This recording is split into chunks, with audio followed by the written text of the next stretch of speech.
ಕರ್ನಾಟಕದ ನನ್ನ ಆತ್ಮೀಯ ವಿದ್ಯಾರ್ಥಿಗಳಿಗೆ ನಮಸ್ಕಾರಗಳನ್ನು ತಿಳಿಸ್ತಾ, ಮುದ್ದು ವಿದ್ಯಾರ್ಥಿಗಳೇ, ತಮಗೆಲ್ಲ ಗೊತ್ತಿರುವ ಹಾಗೆ ಇದೇ ರವಿವಾರ 1/3/2026 ನಡೀತಕ್ಕಂಥ ಕರ್ನಾಟಕ ವಸತಿ ಶಿಕ್ಷಣ ಸಂಸ್ಥೆಗಳ ಅಡಿಯಲ್ಲಿ ನಡೀತಕ್ಕಂಥ ವಸತಿ ಶಾಲೆಗಳಿಗೆ 6ನೇ ತರಗತಿಯ ಪ್ರವೇಶ ಪರೀಕ್ಷೆಯನ್ನು ನಮ್ಮ ಕರ್ನಾಟಕ ಪರೀಕ್ಷಾ ಪ್ರಾಧಿಕಾರದವರು ನಡೆಸ್ತಾ ಇದ್ದಾರೆ.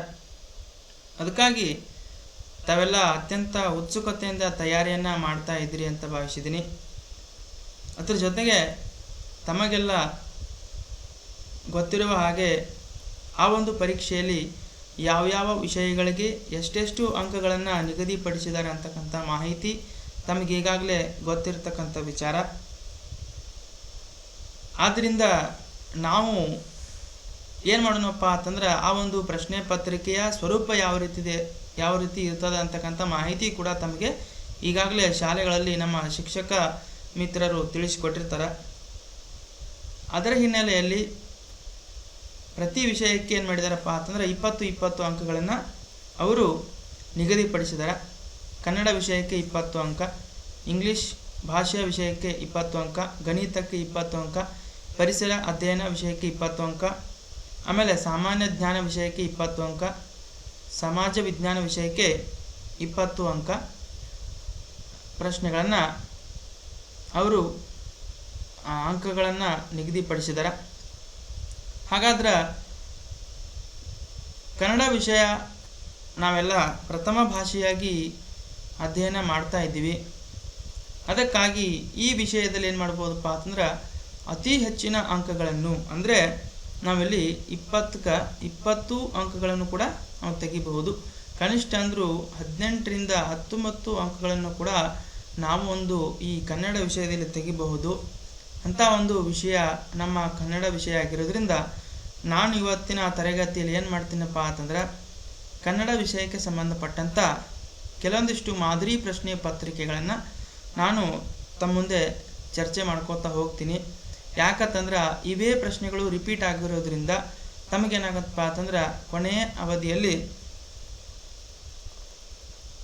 ಪುನರಾವರ್ತನೆ ಮಾಡಲಿಕ್ಕೆ ಅನುಕೂಲ ಆಗ್ತದೆ. ಹಾಗಾಗಿ ಈ ತರಗತಿಯಲ್ಲಿ ನಾನು ಏನು ಮಾಡ್ತೀನಪ್ಪ ಅಂತಂದ್ರೆ ಕನ್ನಡ ವಿಷಯಕ್ಕೆ ಸಂಬಂಧಪಟ್ಟಂಥ ಕೆಲವೊಂದಿಷ್ಟು ಮಾದರಿ ಪ್ರಶ್ನೆಗಳನ್ನು ಇಲ್ಲಿ ನಾವು ಬಿಡಿಸ್ತಾ ಹೋಗೋಣ. ವಿದ್ಯಾರ್ಥಿಗಳೇ ಬರ್ರಿ, ಹಾಗಾದ್ರೆ ತಡ ಮಾಡದೆ ಏನು ಮಾಡೋಣಪ್ಪ ಅಂತಂದ್ರೆ ಪ್ರಶ್ನೆಗಳನ್ನು ಚರ್ಚೆ ಮಾಡ್ಕೊತ ಹೋಗೋಣ.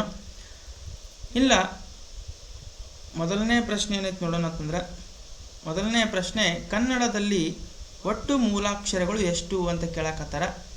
ಆಪ್ಷನ್ಗಳನ್ನು ಕೂಡ ಕೊಟ್ಟಾರ. 49, 50, 48, 47 ಅಂತ ಕೊಟ್ಟಿದ್ದಾರೆ. ಇದಕ್ಕೆ ಸರಿಯಾದಂಥ ಉತ್ತರ ಏನಾಗತ್ತಪ್ಪ ಅಂತಂದ್ರೆ 49. ಕನ್ನಡ ವರ್ಣಮಾಲೆಯಲ್ಲಿ ಒಟ್ಟು ಮೂಲಾಕ್ಷರಗಳ ಸಂಖ್ಯೆ ಎಷ್ಟದವಪ್ಪ ಅಂತಂದ್ರೆ 49 ಅದಾವ. ಇನ್ನು ಎರಡನೇ ಪ್ರಶ್ನೆ, ಮಧುಫಲ ಎಂಬ ಪದದ ಅರ್ಥವೇನು ಅಂತಕ್ಕಂಥ ಪ್ರಶ್ನೆ ಕೇಳಿದರೆ ತಮಗೆ ಗೊತ್ತಿರಲಿ, ಕನ್ನಡ ವಿಷಯಕ್ಕೆ ಸಂಬಂಧಪಟ್ಟಂಗ ಬರೀ ವ್ಯಾಕರಣ ವಿಷಯಕ್ಕೆ ಮಾತ್ರ ಸಂಬಂಧಪಟ್ಟಂಥ ಪ್ರಶ್ನೆಗಳು ಬರಂಗಿಲ್ಲ. ಅದರ ಜೊತೆಗೆ ತಮ್ಮ ಪಠ್ಯದಲ್ಲಿರ್ತಕ್ಕಂಥ ಪಾಠ ಆಧಾರಿತ ಪ್ರಶ್ನೆಗಳು ಕೂಡ ಈ ಪರೀಕ್ಷೆಯಲ್ಲಿ ತಮಗೆ ಬರ್ತಾವ. ಅದೇ ರೀತಿಯಾಗಿ ಎರಡನೇ ಪ್ರಶ್ನೆ ನೋಡಿದ ಮಧುಫಲ ಎಂಬ ಪದದ ಅರ್ಥ ಏನು ಅಂತ ಕೇಳಿದಾರೆ. ಇದು ಯಾವ ಒಂದು ಪಾಠದಲ್ಲಿ ಬಂದೈತಪ್ಪ ಅಂತಂದ್ರೆ ತಮ್ಮ ಪಂಜರ ಶಾಲೆ ಅಂತಕ್ಕಂಥ ಪಾಠದ ಒಂದು ಸನ್ನಿವೇಶದಲ್ಲಿರ್ತಕ್ಕಂಥ ಈ ಒಂದು ಪ್ರಶ್ನೆಯನ್ನು ಕೇಳಿದಾರೆ. ಅದಕ್ಕೆ ಆಪ್ಷನ್ಗಳನ್ನು ಕೂಡ ಕೊಟ್ಟಿದ್ದಾರೆ. ಇಲ್ಲಿ ಕಹಿಯಾದ ಹಣ್ಣು, ರುಚಿಯಾದ ಹಣ್ಣು, ಒಗರು ಹಣ್ಣು ಮತ್ತು ಸಿಹಿಯಾದ ಹಣ್ಣು ಅಂತೇಳಿ 4 ಆಪ್ಷನ್ ಕೊಟ್ಟಿದ್ದಾರೆ. ಇದಕ್ಕೆ ಸರಿಯಾದ ಉತ್ತರ ಯಾವುದಾಗತ್ತಪ್ಪ ಅಂತಂದ್ರೆ ಆಪ್ಷನ್ ಡಿ, ಸಿಹಿಯಾದ ಹಣ್ಣು ಅಂತಕ್ಕಂಥದ್ದು ಈ ಮಧುಫಲ ಎಂಬ ಪದದ ಅರ್ಥ ಆಗ್ತದೆ. ಇನ್ನು ವಿದ್ಯಾರ್ಥಿಗಳೇ, ಮೂರನೇ ಪ್ರಶ್ನೆ, ಮಾತಿಗಿಂತ ಯಾವುದು ಮೇಲು ಅಂತೇಳಿ ಕೇಳಿದ್ದಾರೆ. ಮಾತಿಗೆ ಅಂತ ಯಾವುದು ಮೇಲು? ಇದು ಕೂಡ ಪಾಠ ಆಧಾರಿತ ಪ್ರಶ್ನೆ. ಯಾವ ಪಾಠದಲ್ಲಿ ಬಂದಿತ್ತಪ್ಪ ಅಂತಂದ್ರೆ ಧೀರ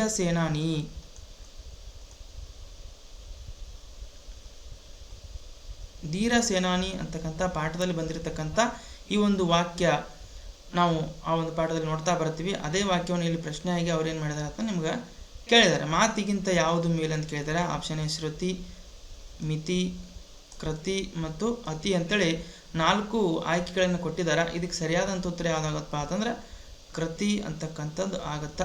ಮಾತಿಗಿಂತ ಕೃತಿ ಮೇಲು ಅಂತಕ್ಕಂಥ ಒಂದು ನಮ್ಮಲ್ಲಿ ನಾಣ್ಣುಡಿ ಏನಾಗಿತ್ತಪ್ಪ ಅಂತಂದ್ರೆ ಪ್ರಸಿದ್ಧಿಯನ್ನು ಪಡ್ಕೊಂಡು. ಇನ್ನು 4ನೇ ಪ್ರಶ್ನೆ ನೋಡೋದಾದ್ರೆ ಪತ್ರದ ಕೊನೆಯಲ್ಲಿ ಏನನ್ನು ಹಾಕಬೇಕು. ನಾವು ಪತ್ರ ಬರೆದಪ್ಪ ಅಂತಂದ್ರೆ ಪತ್ರದ ಕೊನೆಯಲ್ಲಿ ಏನಿರಬೇಕಪ್ಪ ಅಂತಂದರೆ ಈ ರೀತಿ ನಾವು ಪತ್ರವನ್ನು ಬರಿತೀವಿ.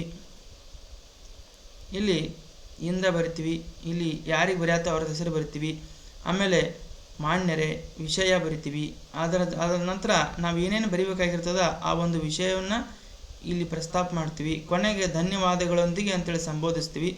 ಈ ಕಡೆ ದಿನಾಂಕ ಮತ್ತು ಸ್ಥಳವನ್ನು ಬರೆದ್ರೆ ಈ ಕಡೆ ಕೊನೆಯಲ್ಲಿ ಏನು ಮಾಡ್ತೀವಪ್ಪ ಅಂತಂದ್ರೆ ನಮ್ಮ ಸಹಿಯನ್ನು ಮಾಡ್ತೀವಿ. ಹಾಗಾದ್ರೆ ಪತ್ರದ ಕೊನೆಯಲ್ಲಿ ನಾವು ಏನನ್ನು ಹಾಕಬೇಕಪ್ಪ ಅಂತಂದ್ರೆ ಹಣ ಹಾಕಬೇಕು, ಕಹಿ ಹಾಕಬೇಕೋ, ಅಂಟು ಹಾಕಬೇಕೋ ಅಥವಾ ಸಹಿ ಹಾಕಬೇಕು ಅಂತೇಳಿ ಕೇಳಾಕತ್ತಾರ. ಅದಕ್ಕೆ ಸರಿಯಾದಂಥ ಉತ್ತರ ಏನಾಗತ್ತಂದ್ರೆ ಸಹಿಯನ್ನು ಹಾಕಬೇಕು. ಇನ್ನು 5ನೇ ಪ್ರಶ್ನೆ, ಸೀತಾ ಶಾಲೆಗೆ ಹೋಗುತ್ತಾಳೆ. ಈ ವಾಕ್ಯದಲ್ಲಿರುವ ಕ್ರಿಯಾಪದ ಯಾವುದು? ಸೀತಾ ಏನು ಮಾಡಕತ್ತಾಳ ಅಂತಂದ್ರೆ ಶಾಲೆಗೆ ಹೊಂಟಾಳಕ್ಕೆ. ಈ ವಾಕ್ಯದಲ್ಲಿರುವ ಕ್ರಿಯಾಪದ ಯಾವುದು? ಈ ವಾಕ್ಯದಲ್ಲಿರ್ತಕ್ಕಂಥ ಕ್ರಿಯಾಪದ, ವಾಕ್ಯದಲ್ಲಿರ್ತಕ್ಕಂಥ ಘಟಕಾಂಶಗಳು ಯಾವಪ್ಪ ಅಂತಂದರೆ ಕರ್ತೃ, ಕರ್ಮ ಮತ್ತು ಕ್ರಿಯಾಪದ ಅಂತೇಳಿ ನಾವು ನೋಡ್ತಾ ಬರ್ತೀವಿ. ಅದರಲ್ಲಿ ಕ್ರಿಯಾಪದ ಯಾವುದು? ಈ ವಾಕ್ಯದಲ್ಲಿರ್ತಕ್ಕಂಥ ಕ್ರಿಯಾಪದ ಯಾವುದು ಅಂತ ಕೇಳಿದರೆ ಸೀತಾ ಆಗುತ್ತೋ, ಶಾಲೆಗೆ ಆಗುತ್ತೋ, ಹೋಗುತ್ತಾಳೆ ಆಗುತ್ತೋ, ಹೋಗೋಗುತ್ತೋ. ಇದಕ್ಕೆ ಸರಿಯಾದಂಥ ಉತ್ತರ ಈ ವಾಕ್ಯದಲ್ಲಿರ್ತಕ್ಕಂಥ ಕ್ರಿಯಾಪದ ಯಾವುದಪ್ಪ ಅಂತಂದ್ರೆ ಹೋಗುತ್ತಾಳೆ. ಹೋಗುತ್ತಾಳೆ ಕ್ರಿಯೆ ಅಂತಂದರೆ ಕೆಲಸ, ಏನಾದರೂ ಒಂದು ಕೆಲಸ ನಡೆದಿರ್ಬೇಕಲ್ಲಿ, ಅದಕ್ಕೇನಾದ್ರು ಕರಿತೀವಿ ನಾವು ಕ್ರಿಯಾಪದ ಅಂತ ಕರಿತೀವಿ. ಹಾಗಾಗಿ ಸೀತಾ ಏನು ಮಾಡಾಕತ್ತಾಳಪ್ಪ ಅಂತಂದ್ರೆ ಶಾಲೆಗೆ ಹೊಂಟಾಳಕ್ಕೆ, ಹೋಗಾಕತ್ತಾಳ. ಅದು ಒಂದು ಇಲ್ಲಿ ಕ್ರಿಯೆ ನಡೆದೈತೆ. ಹಾಗಾಗಿ ಇದರ ಸರಿಯಾದಂಥ ಉತ್ತರ ಹೋಗುತ್ತಾಳೆ ಆಗ್ತದೆ. ಇನ್ನು 6ನೇ ಪ್ರಶ್ನೆ, ಕಣ್ ಅಧಿಕ್ ಪನಿ ಇದನ್ನು ಕೂಡಿಸಿ ಬರೆದಾಗ, ಕಣ್ ಅಧಿಕ್ ಪನಿಯನ್ನು ಕೂಡಿಸಿ ಬರೆದ್ರೆ ಏನಾಗತ್ರಿ? ಕನಪನಿ ಆಗುತ್ತೋ, ಕಂಪನಿ ಆಗುತ್ತೋ, ಕಂಪನ ಆಗುತ್ತೋ ಅಥವಾ ಕಂಬನಿ ಆಗುತ್ತೋ ಅಂತ ಕೇಳಿದರೆ ಕಣ್ ಅಧಿಕ್ ಪನಿಯನ್ನು ಕೂಡಿಸಿ ಬರೆದಾಗ ಸರಿಯಾದಂಥ ಉತ್ತರ ಕಂಬನಿ ಆಗುತ್ತಾ. ಇದು ಯಾವ ಒಂದು ವ್ಯಾಕರಣದ ಅಂಶಪ್ಪ ಅಂತಂದ್ರೆ ಸಂಧಿಗಳು ಅಂತಕ್ಕಂಥ ಒಂದು ವಿಷಯದಲ್ಲಿ ಬರ್ತಕ್ಕಂಥ ಒಂದು ಪ್ರಶ್ನೆ ಇದು. ಇದು ಯಾವ ಸಂಧಿ ಅಂತಂದ್ರೆ ಆದೇಶ ಸಂಧಿ. ಆದೇಶ ಸಂಧಿಗೆ ಒಂದು ಉದಾಹರಣೆ ಇದು. ಕಂಬನಿ ಅಂತಕ್ಕಂಥದ್ದು ಆದೇಶ ಸಂಧಿಗೆ ಒಂದು ಉದಾಹರಣೆ ಆಗ್ತಾ ಬರ್ತದೆ. ಇನ್ನು 7ನೇ ಪ್ರಶ್ನೆ ನೋಡೋದಾದ್ರೆ ಗಂಡಸು ಎಂಬ ಅರ್ಥದಿಂದ ಬಳಕೆಯಾಗುವ ಲಿಂಗ. ಗಂಡಸು ಅಂತಕ್ಕಂಥ ಅರ್ಥದಿಂದ ಬಳಕೆ ಆಗ್ತಕ್ಕಂಥ ಲಿಂಗ ಯಾವುದು? ಲಿಂಗಗಳಲ್ಲಿ 2 ಪ್ರಕಾರ ಬರ್ತಾವೆ, 3 ಪ್ರಕಾರ ಬರ್ತಾವೆ. ಪುಲ್ಲಿಂಗ, ಸ್ತ್ರೀಲಿಂಗ ಮತ್ತು ನಪುಂಸಕಲಿಂಗ ಅಂತೇಳಿ ನೋಡ್ತಾ ಬರ್ತೀವಿ ನಾವು. ಹಾಗಾದ್ರೆ ಗಂಡಸು ಅಂತಕ್ಕಂಥ ಅರ್ಥ ಯಾವ ಲಿಂಗಗಳಲ್ಲಿ ಬಳಕೆ ಆಗ್ತದೆ ಅಂತಕ್ಕಂಥದ್ದನ್ನು ಇಲ್ಲಿ ಕೇಳಿದರೆ ನಪುಂಸಕಲಿಂಗನೋ, ಸ್ತ್ರೀಲಿಂಗನೋ, ಪುಲ್ಲಿಂಗನೋ ಅಥವಾ ಅಣ್ಯಲಿಂಗನೋ ಅಂತ ಕೇಳಿದರೆ ಇದಕ್ಕೆ ಸರಿಯಾದಂಥ ಉತ್ತರ ಗಂಡಸು ಅಂತಕ್ಕಂಥ ಒಂದು ಅರ್ಥ ನಾವೇನು ಮಾಡ್ತೀವಪ್ಪ ಅಂತಂದ್ರೆ ಪುಲ್ಲಿಂಗಕ್ಕೆ ಕೊಡ್ತಾ ಬರ್ತೀವಿ. ಹಾಗಾದರೆ ಗಂಡಸು ಅಂತಕ್ಕಂಥದ್ದು ಪುಲ್ಲಿಂಗಕ್ಕೆ ಒಂದು ಬಳಕೆ ಆಗ್ತಕ್ಕಂಥ ಒಂದು ಪದ. ಇನ್ನು 8ನೇ ಪ್ರಶ್ನೆ, ಕರಡಿ ಕಾಡುಗಳಲ್ಲಿ ಡ್ಯಾಶ್ ಉಂಡು ಬೆಳೆದಿತ್ತು ಅಂತಕ್ಕಂಥದ್ದನ್ನು ಇಲ್ಲಿ ಪ್ರಶ್ನೆ ಕೇಳಿದರೆ ಇದು ಕೂಡ ಪಾಠ ಆಧಾರಿತ ಪ್ರಶ್ನೆ.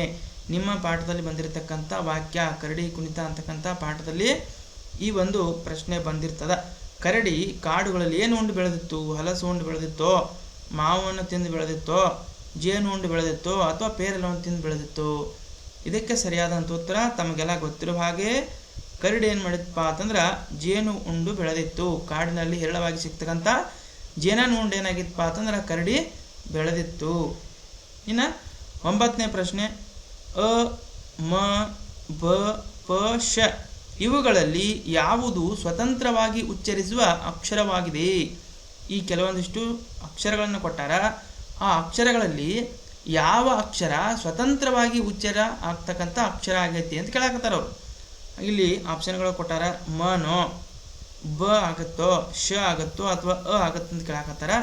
ತಮಗೆಲ್ಲ ಗೊತ್ತಿರೋ ಹಾಗೆ ವರ್ಣಮಾಲೆಯಲ್ಲಿ ಕಲಿಯುವಾಗ ನೀವೇನು ಮಾಡಿರ್ತೀರಂತಂದ್ರೆ ಸ್ವರಗಳನ್ನು ಕಲ್ತಿರ್ತೀರಿ. ಸ್ವರಗಳು ಅಂತಂದರೆ ಸ್ವತಂತ್ರವಾಗಿ ಉಚ್ಚಾರ ಮಾಡತಕ್ಕಂಥ ಅಕ್ಷರಗಳಿಗೆ ನಾವು ಸ್ವರ ಅಂತ ಕರಿತಾ ಬರ್ತೀವಿ. ಹಾಗಾದರೆ ಈ ಒಂದು ಅಕ್ಷರಗಳಲ್ಲಿ ಸ್ವತಂತ್ರವಾಗಿ ಉಚ್ಚಾರ ಮಾಡ್ತಕ್ಕಂಥ ಅಕ್ಷರ ಯಾವುದಪ್ಪ ಅಂತಂದ್ರೆ ಆಪ್ಷನ್ ಡಿ ಅ ಅಂತಕ್ಕಂಥದ್ದು ಇದು ಒಂದು ಸ್ವರಾಕ್ಷರ. ಹಾಗಾಗಿ ಇದೇನಾಗತ್ತಪ್ಪ ಅಂತಂದ್ರೆ ಸ್ವತಂತ್ರವಾಗಿ ಉಚ್ಚಾರ ಮಾಡಲಿಕ್ಕೆ ನಮಗೆ ಬರ್ತದ. ಇನ್ನು 10ನೇ ಪ್ರಶ್ನೆ, ಕರ್ನಾಟಕದ ಸಂಗೀತ ಪಿತಾಮಹ ಯಾರು? ಕರ್ನಾಟಕದ ಸಂಗೀತ ಪಿತಾಮಹ ಯಾರು ಅಂತ ಕೇಳಕತ್ತಾರ. ಇಲ್ಲಿ ಆಪ್ಷನ್ಗಳನ್ನು ಕೊಟ್ಟಾರ ಅವರು. ಕನಕದಾಸರು, ಪುರಂದರದಾಸರು, ಬಸವಣ್ಣ ಮತ್ತು ಅಲ್ಲಮಪ್ರಭು. ಇವರಲ್ಲಿ ಯಾರನ್ನು ನಾವು ಕರ್ನಾಟಕದ ಸಂಗೀತ ಪಿತಾಮಹ ಅಂತ ಕರಿತೀವಿ ಅಂತ ಕೇಳಕತ್ತಾರ ಅವರು.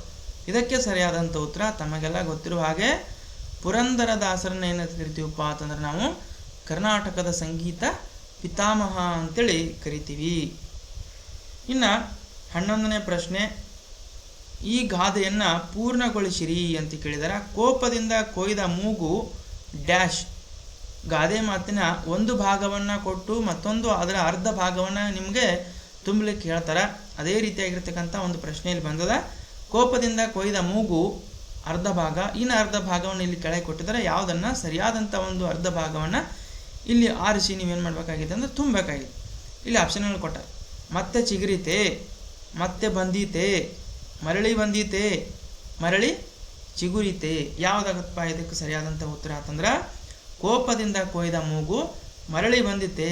ಸಿಟ್ಟಿನಾಗ ಏನು ಮಾಡ್ತೀವಿ ಅಂತಂದ್ರೆ ಕೊಯ್ದಂಥ ಮೂಗ ಮತ್ತೆ ಹೊಳೆ ಬರ್ತೈತೇನ್ರಿ? ಅದು ಬರಂಗಿಲ್ಲ.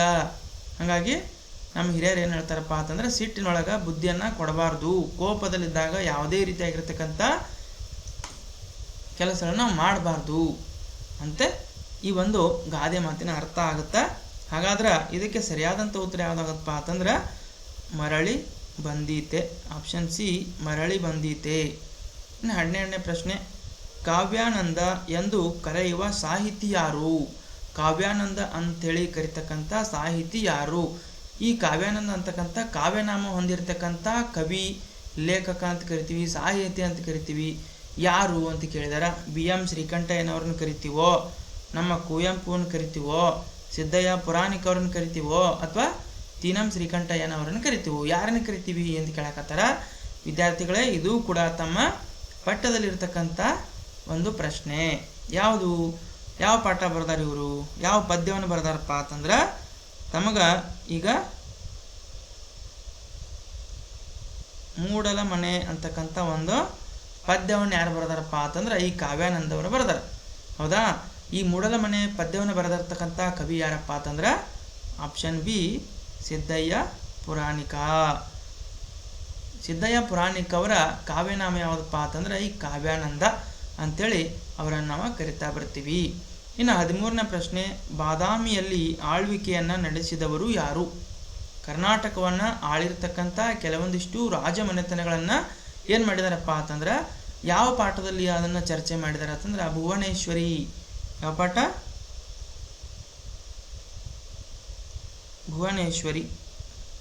ಭುವನೇಶ್ವರಿ ಅಂತಕ್ಕಂಥ ಒಂದು ಪದ್ಯದೊಳಗೆ ಕರ್ನಾಟಕವನ್ನು ಆಳಿರ್ತಕ್ಕಂಥ ಕೆಲವೊಂದಿಷ್ಟು ರಾಜಮನೆತನಗಳ ಬಗ್ಗೆ, ರಾಜ ಮಹಾರಾಜರ ಬಗ್ಗೆ, ಕರ್ನಾಟಕದ ಸಂಸ್ಕೃತಿ ಬಗ್ಗೆ ಚರ್ಚೆ ಮಾಡಿದ್ದಾರೆ. ಹಂಗಾಗಿ ಬಾದಾಮಿಯಲ್ಲಿ ಯಾರು ಆಳ್ವಿಕೆ ನಡೆಸಿರ್ತಾರಪ್ಪ ಅಂತಂದ್ರೆ ಕದಂಬರು ನಡೆಸಿರ್ತಾರೋ, ಮೊಘಲರು ನಡೆಸಿರ್ತಾರೋ, ನಿಜಾಮರು ನಡೆಸಿರ್ತಾರೋ, ಅಥವಾ ಚಾಲುಕ್ಯರು ನಡೆಸಿರ್ತಾರೋ?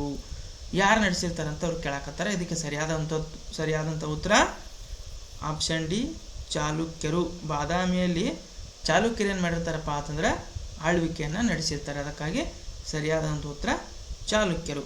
ಇನ್ನು 14ನೇ ಪ್ರಶ್ನೆ, ಇಬ್ಬರೂ ಮಕ್ಕಳು ಸುಳ್ಳು ಹೇಳಿದ್ದರಿಂದ ಅಮ್ಮನ ಕೈ ಮುಟ್ಟಲು ಏನಾಗಿತ್ತಪ್ಪ ಅಂತಂದ್ರೆ ಸಂತೋಷವಾಗಿತ್ತೋ, ಅಥವಾ ದುಃಖವಾಯಿತೋ, ಅಥವಾ ಭಯವಾಯಿತೋ, ಅಥವಾ ಮುಜುಗರವಾಯಿತು? ಇಬ್ಬರೂ ಮಕ್ಕಳು ಸುಳ್ಳು ಹೇಳಿದ್ದರಿಂದ ಅಮ್ಮನ ಕೈ ಮುಟ್ಟಲು ಮುಜುಗರವಾಯಿತು. ಏನಾಗತ್ತಪ್ಪ ಅಂತಂದ್ರೆ ಮುಜುಗರ ಆಗ್ತದೆ. ಇನ್ನು 15ನೇ ಪ್ರಶ್ನೆ, ಚಂದ್ರ ಪದಕ್ಕೆ ಸಮಾನಾರ್ಥಕ ಪದ ಯಾವುದು? ಚಂದ್ರ ಅಂತಕ್ಕಂಥ ಪದಕ್ಕೆ ಸಮಾನಾರ್ಥಕ ಪದ, ಸಮಾನ ಅರ್ಥವನ್ನು ಸೂಚಿಸ್ತಕ್ಕಂಥ ಪದ ಯಾವುದು ಅಂತ ಕೇಳಕತ್ತಾರ. ಸೂರ್ಯ ಆಗುತ್ತೋ, ಇಂದ್ರ ಆಗುತ್ತೋ, ಕಂದ ಆಗುತ್ತೋ, ಅಥವಾ ತಿಂಗಳಾಗುತ್ತೋ? ಚಂದ್ರ ಅಂತಕ್ಕಂಥ ಪದಕ್ಕೆ ಸಮಾನಾರ್ಥಕ ಪದ ಯಾವುದಪ್ಪ ಅಂತಂದ್ರೆ ತಿಂಗಳು. ಚಂದ್ರನನ್ನು ತಿಂಗಳು ಅಂತ ಕರಿತೀವಿ, ಮತ್ತು ಶಶಿ ಅಂತ ಕರಿತೀವಿ. ಹೌದಾ? ಚಂದ್ರನಿಗೆ ತಿಂಗಳು ಅಂತ ಕರಿತೀವಿ, ಶಶಿ ಅಂತ ಕರಿತಾ ಬರ್ತೀವಿ. ಈ ರೀತಿ ಸಮಾನಾರ್ಥಕ ಪದಗಳನ್ನು ಕೂಡ ಏನು ಮಾಡ್ತಾರೆ ಅಂತಂದ್ರೆ ನಿಮ್ಗೆ ಪರೀಕ್ಷೆಯಲ್ಲಿ ಕೇಳ್ತಾ ಬರ್ತಾರೆ. ಇನ್ನು 16ನೇ ಪ್ರಶ್ನೆ, ಶಾಲೆಯನ್ನು ಎಂಬ ಪದವನ್ನು ಬಿಡಿಸಿದಾಗ ಉಂಟಾಗುವ ಸಂಧಿ ಶಾಲೆಯನ್ನು ಅಂತಕ್ಕಂಥ ಒಂದು ಪದವನ್ನು ಬಿಡಿಸಿ ಬರೆದಾಗ ಯಾವ ಸಂಧಿ ಉಂಟಾಕತಿ ಅಂತ ಕೇಳಾಕತ್ತಾರ. ಲೋಪ ಸಂಧಿ ಆಗುತ್ತೋ, ಗುಣ ಸಂಧಿ ಆಗುತ್ತೋ, ಆದೇಶ ಸಂಧಿ ಆಗುತ್ತೋ, ಅಥವಾ ಆಗಮ ಸಂಧಿ ಆಗುತ್ತೋ ಅಂತ ಕೇಳಾಕತ್ತಾರ. ಹಾಗಾದ್ರೆ ಈ ಶಾಲೆಯನ್ನು ಅಂತಕ್ಕಂಥ ಪದವನ್ನು ಬಿಡಿಸಿ ಬರೆದಾಗ ಯಾವ ರೀತಿ ಬಿಡಿಸಿ ಬರಿಬೋದು? ಶಾಲೆ ಅಧಿಕ್ ಹಣ್ಣು, ಈ ರೀತಿ ನಾವೇನು ಮಾಡ್ಬೋದು ಅಂತಂದ್ರೆ ಈ ಒಂದು ಪದವನ್ನು ಬಿಡಿಸಿ ಬರೆದಾಗ ಇಲ್ಲೇನಾಗತ್ತಪ್ಪ ಅಂತಂದ್ರೆ ಶಾಲೆಯನ್ನು ಆಗಿದೆ. ಶಾಲೆ ಇದ್ದದ್ದು ಏನಾತಂದ್ರೆ ಇಲ್ಲಿ ಯ ಆತು. ಹಾಗಾದ್ರೆ ಇದು ಯಾವ ಸಂಧಿಪ್ಪ ಅಂತಂದ್ರೆ ಆಗಮ ಸಂಧಿ. ಆಗಮ ಸಂಧಿ ಅಂತಂದ್ರೆ ಆಗಮ ಅಂತಂದ್ರೆ ಬರುವುದು, ಹೊಸದಾಗಿ ಅದ ಬದಲಾಗಿ ಏನಾಯ್ತು ಇಲ್ಲಿ ಯ ಬಂತು. ಹಾಗಾಗಿ ಇದಕ್ಕೆ ನಾವು ಆಗಮ ಸಂಧಿ ಅಥವಾ ಯಕಾರ ಆಗಮ ಸಂಧಿ ಅಂತೇಳಿ ಕರಿತೇವೆ. ಹಾಗಾದ್ರೆ ಈ ಒಂದು ಪ್ರಶ್ನೆಗೆ ಯಾವ್ದು ಸರಿಯಾದಂಥ ಉತ್ತರಪ್ಪ ಅಂತಂದ್ರೆ ಆಗಮ ಸಂಧಿ. ಇನ್ನು 17ನೇ ಪ್ರಶ್ನೆ, ನಮ್ಮ ಗೆಳೆಯರ ಸ್ಥಿತಿ ಹೇಗಿದೆ ಡಾಕ್ಟರ್? ಈ ವಾಕ್ಯವನ್ನು ಯಾರು ಹೇಳಿದರು? ಇದು ಕೂಡ ತಮ್ಮ ಪಠ್ಯದಲ್ಲಿರ್ತಕ್ಕಂಥ ಪ್ರಶ್ನೆ. ಯಾವ ಪಾಠದಲ್ಲಿ ಅಂತ ಹೇಳಿ ನೋಡೋಣ. ಇದ ಯಾವ ಪಾಠದಲ್ಲಿತ್ತಪ್ಪ ಅಂತಂದ್ರೆ ನದಿಯ ಅಳಲು. ನದಿಯ ಅಳಲು ಅಂತಕ್ಕಂಥ ಪಾಠದಿಂದ ಈ ಒಂದು ಪ್ರಶ್ನೆಯನ್ನ, ಆ ಸಂಭಾಷಣೆ ರೂಪದಲ್ಲಿರ್ತಕ್ಕಂಥ ಪ್ರಶ್ನೆಯನ್ನ ಇಲ್ಲೇನು ಮಾಡಿದಾರೆ ಅಂತಂದ್ರೆ ಅವರು ನಿಮಗೆ ಕೇಳಿದಾರೆ. ಹಾಗಾದ್ರೆ ನಮ್ಮ ಗೆಳೆಯರ ಸ್ಥಿತಿ ಹೇಗಿದೆ ಡಾಕ್ಟರ್ ಅಂತೇಳಿ ಯಾರು ಕೇಳ್ತಾರ ಡಾಕ್ಟರ್ ಅಂತ ಕೇಳಿದಾರೆ? ದಿಲೀಪ್ ಕೇಳ್ತಾನೋ, ರಮ್ಯಾ ಕೇಳ್ತಾಳೋ, ದೀಪಕ್ ಕೇಳ್ತಾನೋ, ಅಥವಾ ರೀಟಾ ಕೇಳ್ತಾಳೋ ಅಂತ ಕೇಳಿದಾರೆ. ಇದು ಸರಿಯಾದ ಉತ್ತರ ಯಾವ್ದಾಗತ್ತಪ್ಪ ಅಂತಂದ್ರೆ ದಿಲೀಪ್ ಆಗುತ್ತೆ. ಅವ್ರೇನು ಮಾಡಿರ್ತಾರ ಅಂತಂದ್ರೆ ಸ್ನೇಹಿತರೆಲ್ಲ ಕೂಡಿ ಬೇಸಿಗೆ ಬಿಸಿಲು ತಾಳದ ಏನು ಮಾಡಿರ್ತಾರ ಅಂತಂದ್ರೆ ನದಿಗೆ ಜಳಕಕ್ಕೆ ಹೋಗಿರ್ತಾರ. ಅಲ್ಲಿ ಹೋದಾಗ ಏನಾಗತ್ತಪ್ಪ ಅಂತಂದ್ರೆ ಜಳಕ ಮಾಡೋ ಟೈಮ್ದೊಳಗೆ ಅವರಿಗೆ ಮೈ ಎಲ್ಲ ಏನಾಗತ್ತಪ್ಪ ಅಂತಂದ್ರೆ ದೊಡ್ಡ ಗದು ಬೀಳ್ತಾವ. ಯಾಕೆ ಹಂಗೆ ಹೇಳ್ತಾವಪ್ಪ ಅಂತಂದ್ರೆ ಆ ನೀರು ಏನಾಗಿರ್ತೈತಪ್ಪ ಅಂತಂದ್ರೆ ನದಿ ನೀರ ಮಲಿನ ಆಗಿರೋದ್ರಿಂದ ಆ ರೀತಿ ಆಗಂತಲೇ ಅವ್ರು ಅಲ್ಲಿ ಮರಳಿನಲ್ಲಿ ಬಿದ್ದು ಒದ್ದಾಡ್ತಿರ್ತಾರ. ಅಲ್ಲಿ ದಾರಿಯಲ್ಲಿ ಹೋಗ್ತಕ್ಕಂಥ ದಾರಿ ಹೋಗರು ಏನು ಮಾಡ್ತಾರಪ್ಪ ಅಂತಂದ್ರೆ ಆ ವಿದ್ಯಾರ್ಥಿಗಳನ್ನು ಆಸ್ಪತ್ರೆಗೆ ದಾಖಲು ಮಾಡಿರ್ತಾರೆ. ಆ ವಿಷಯ ತಮ್ಮ ಉಳಿದ ಸ್ನೇಹಿತರಿಗೆ ಗೊತ್ತಾಗಿ ಅವ್ರೇನು ಮಾಡ್ತಾರೆ ಅಂತಂದ್ರೆ ಅವ್ರು ನೋಡಲಿಕ್ಕೆ ಆಸ್ಪತ್ರೆಗೆ ಬಂದಿರ್ತಾರೆ.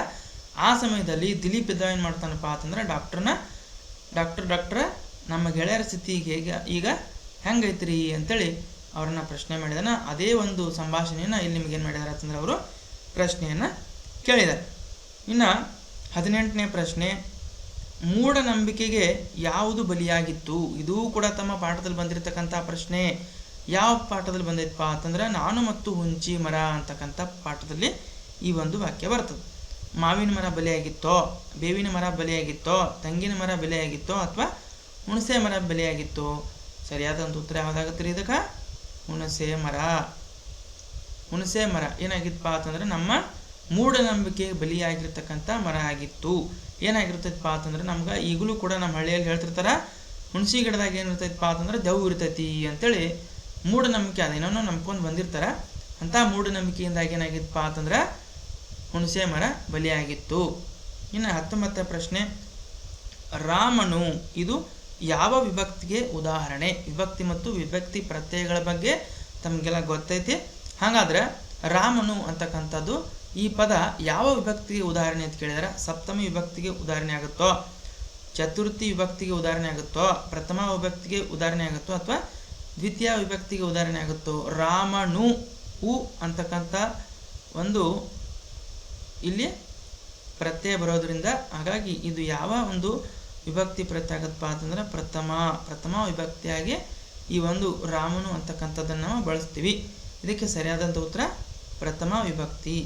ಇನ್ನು 20ನೇ ಪ್ರಶ್ನೆ, ಕೊಟ್ಟಿರುವ ಪದ ಬಳಸಿ ಅರ್ಥಪೂರ್ಣ ವಾಕ್ಯ ರಚಿಸಿರಿ ಅಂತೇಳಿ ಏನು ಮಾಡತ್ತಾರೆ ಅವರ ಒಂದು ವಾಕ್ಯ ಐತಿ, ಅದನ್ನೇನು ಮಾಡಿದಾರೆ ಅಂತಂದ್ರೆ ವಾಕ್ಯದಲ್ಲಿರ್ತಕ್ಕಂಥ ಪದಗಳನ್ನು ಶಬ್ದಗಳನ್ನು ಅದಲ್ಲ ಬದಲು ಮಾಡಿ ಕೊಟ್ಟಿದ್ದಾರೆ. ಅದನ್ನು ನೀವೇನು ಮಾಡಬೇಕಾಗಿರ್ತೈತಿ ಅಂದರೆ ಇಲ್ಲಿ ಸರಿಪಡಿಸಬೇಕಾಗಿರ್ತೈತಿ. ಏನು ವಾಕ್ಯ ಕೊಟ್ಟಾರ? ನುಡಿಗಳು ದಾರಿದೀಪ ಅನುಭವದ ಬದುಕಿಗೆ. ನುಡಿಗಳು ದಾರಿದೀಪ ಅನುಭವದ ಬದುಕಿಗೆ ಅಂತೇಳಿ ಕೊಟ್ಟಿದ್ದಾರೆ. ಇದನ್ನು ನೀವೇನು ಮಾಡ್ಬೇಕಂತಂದ್ರೆ ವಾಕ್ಯವನ್ನು ಸರಿಪಡಿಸಿ ಬರೀಬೇಕು. ಯಾವುದು ಕರೆಕ್ಟ್ ಆಕೈತಿ ನೋಡ್ರಿ.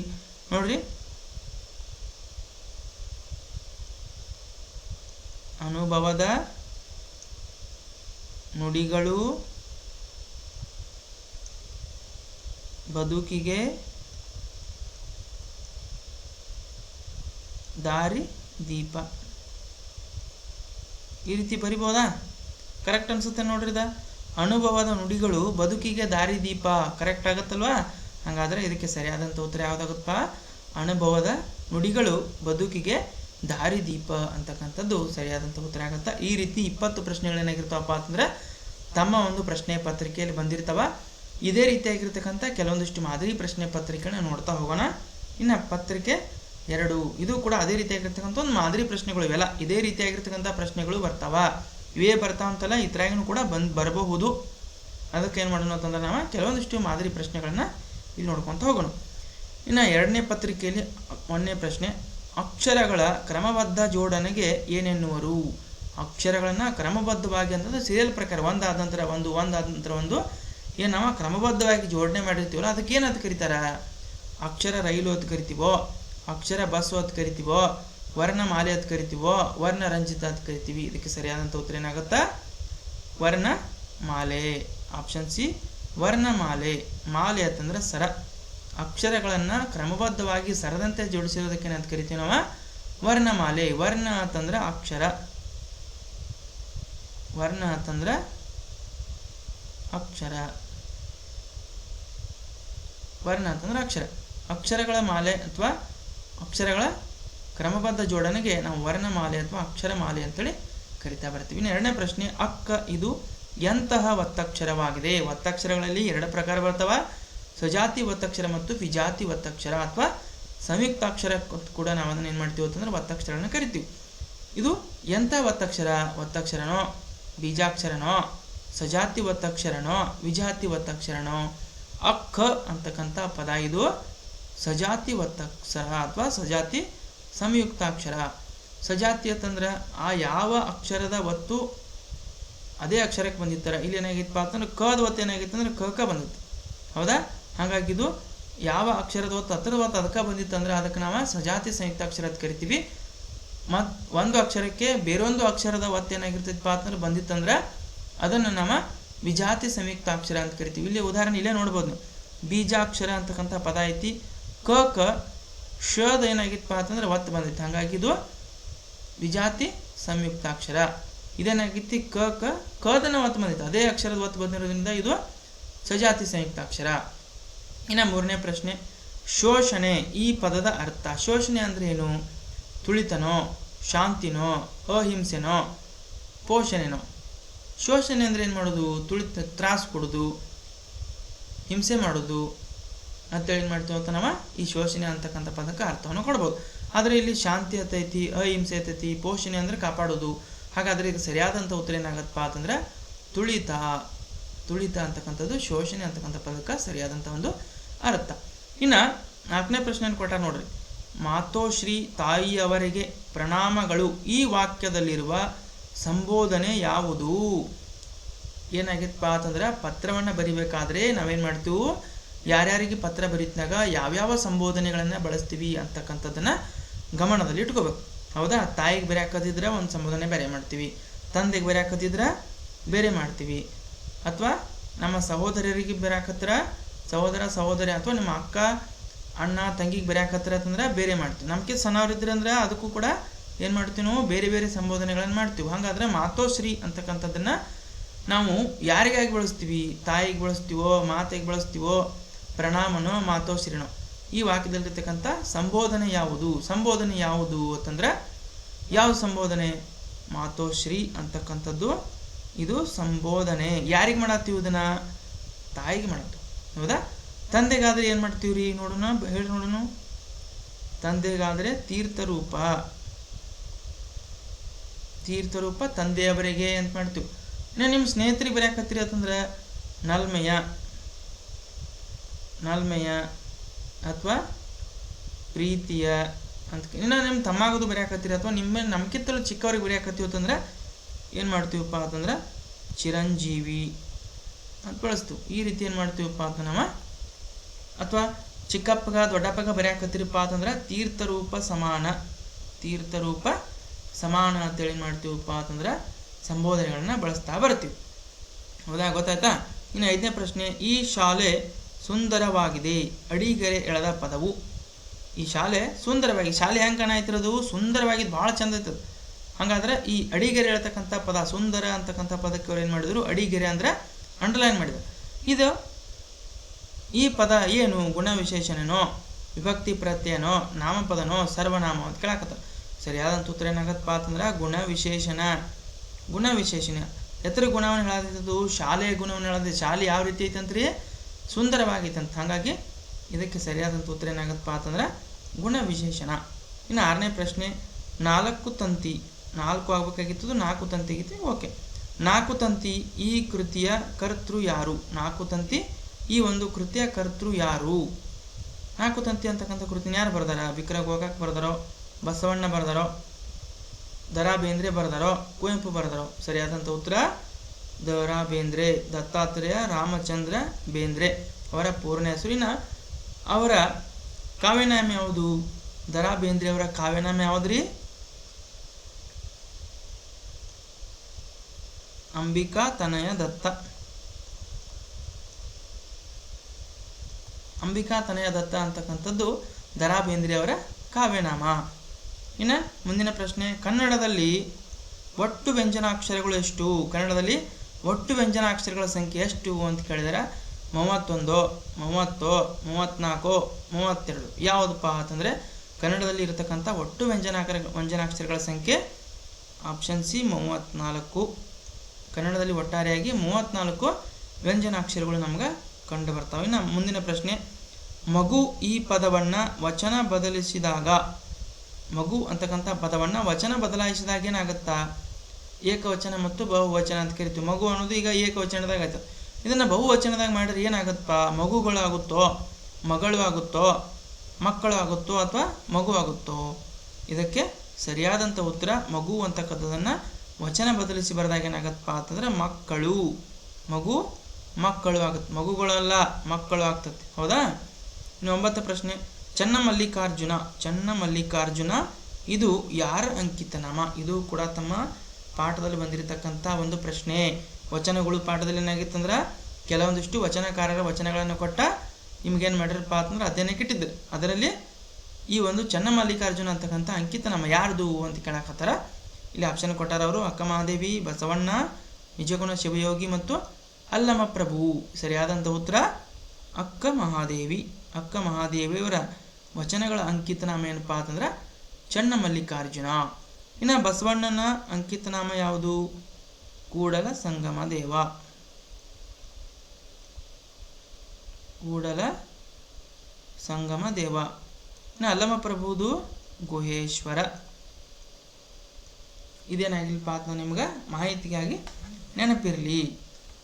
ಇನ್ನು 10ನೇ ಪ್ರಶ್ನೆ, ದೇವಾಲಯ ಈ ಪದವನ್ನು ಬಿಡಿಸಿ ಬರೆದಾಗ ಉಂಟಾಗುವ ಸಂಧಿ ಯಾವುದು?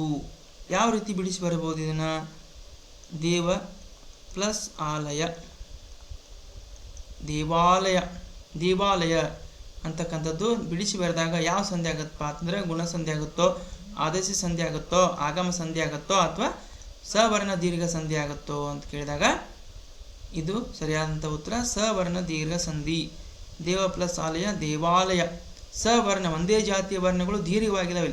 ಹೌದಾ? ದೇವ ಅಂತಕ್ಕಂಥ ಪದದಲ್ಲಿ ವ ಅಂತಕ್ಕಂಥ ಅಕ್ಷರದಲ್ಲಿ ಅ ಅಂತಕ್ಕಂಥ ಸ್ವರ ಐತಿ. ಅದೇನಾಗಿತ್ತಪ್ಪ ಅಂತಂದ್ರೆ ಅ ಆ ಕೂಡಿ ಆ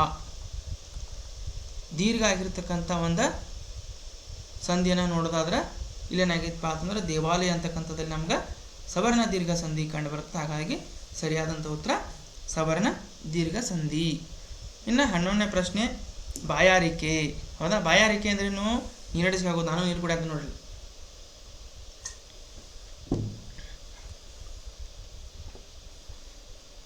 ಬಾಯಾರಿಕೆ ಈ ಪದವನ್ನು ಬಿಡಿಸಿ ಬರೆದಾಗ ಗುಣಿತಾಕ್ಷರಗಳು ಅಂತ ಏನು ಕರಿತಾ ಬರ್ತೀವಲ್ಲ, ಹಾಗಾಗಿ ಈ ಬಾಯಾರಿಕೆ ಪದವನ್ನು ನಾವು ಬಿಡಿಸಿ ಬರೆದಾಗ ಯಾವ ರೀತಿ ಬರಿಬೋದು? ಬ ಅಧಿಕ ಅ ಅಧಿಕ ಯ ಅಧಿಕ ಆ ಅಧಿಕ ರ ಅಧಿಕ ಇ ಅಧಿಕ ಕೆ ಬರಿಬೋದು. ಅಥವಾ ಯಾವ ರೀತಿ ಬರಿಬೋದು ಅಂತ ಕೇಳಿದರೆ ಸರಿಯಾದಂಥ ಉತ್ತರ ಏನಾಗುತ್ತಪ್ಪ ಅಂತಂದ್ರೆ ಬ ಬಾಯಾರಿಕೆ. ಬ ಒಳಗ ಆ ಐತಿ ಪ್ಲಸ್ ಯ ಯಾ ಯಾ ಹೆಂಗೆ ಬರಿಬೇಕು?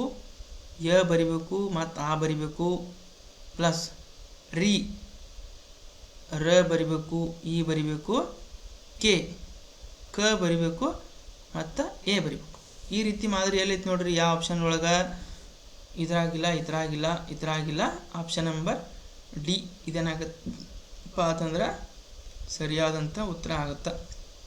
ಇನ್ನು 12ನೇ ಪ್ರಶ್ನೆ, ಕನ್ನಡ ಗೆಲ್ಲಲಿ ಕನ್ನಡ ಬಾಳಲಿ ಈ ವಾಕ್ಯಕ್ಕೆ ಸೂಕ್ತವಾದ ಲೇಖನ ಚಿಹ್ನೆ ಯಾವುದು? ಲೇಖನ ಚಿಹ್ನೆ ಯಾವುದು ಅಂತ ಕೇಳಿದ್ರೆ ಇದು ಒಬ್ಬ ವ್ಯಕ್ತಿ ಹೇಳಿರ್ತಕ್ಕಂಥ ವಾಕ್ಯ ಆಗಿರೋದ್ರಿಂದ ಇದಕ್ಕೆ ನಾವು ಉದ್ಧರಣ ಚಿಹ್ನೆಯನ್ನು ಕೊಡಬೇಕಾಗ್ತದೆ. ಡಬಲ್ ಇನ್ವರ್ಟೆಡ್ ಕಾಮಾ ಅಂತೇಳಿ ಕರಿತೀವಲ್ಲ, ಈ ಚಿಹ್ನೆ ಏನಾಗತ್ತಪ್ಪ ಅಂತಂದ್ರೆ ಈ ವಾಕ್ಯಕ್ಕೆ ಸೂಕ್ತವಾಗಿರ್ತಕ್ಕಂಥ ಲೇಖನ ಚಿಹ್ನೆ ಆಗತ್ತೆ. ಇನ್ನು ಇದನ್ನೆಲ್ಲಿ ಕೊಡ್ತೀವಪ್ಪ ಅಂತಂದ್ರೆ ಉದ್ಗಾರವಾಚಕ ಚಿಹ್ನೆ ಅಂತ ಕರಿತೀವಿ. ಅಯ್ಯೋ, ಆಹಾ, ಓಹೋ ಅಂತೇಳಿ ಕರಿತಾ ಬರ್ತೀವಲ್ಲ, ಅಲ್ಲಿ ಈ ಒಂದು ಚಿಹ್ನೆಯನ್ನು ಬಳಸ್ತೀವಿ. ಇನ್ನು ಈ ಚಿಹ್ನೆಯನ್ನು ಏನು ಮಾಡ್ತೀವಪ್ಪ ಅಂತಂದ್ರೆ ಪ್ರಶ್ನಾರ್ಥಕ ಚಿಹ್ನೆ ಅಂತ ಕರಿತಾ ಬರ್ತೀವಿ.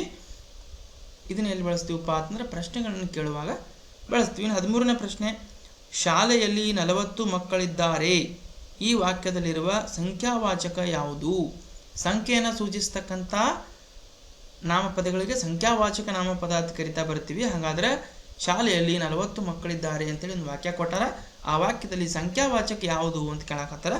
ಶಾಲೆ ಆಗುತ್ತೋ, ಮಕ್ಕಳಾಗುತ್ತೋ, 40 ಆಗುತ್ತೋ, ಇದ್ದಾರೆ ಆಗುತ್ತಂದ್ರೆ ಸಂಖ್ಯೆ.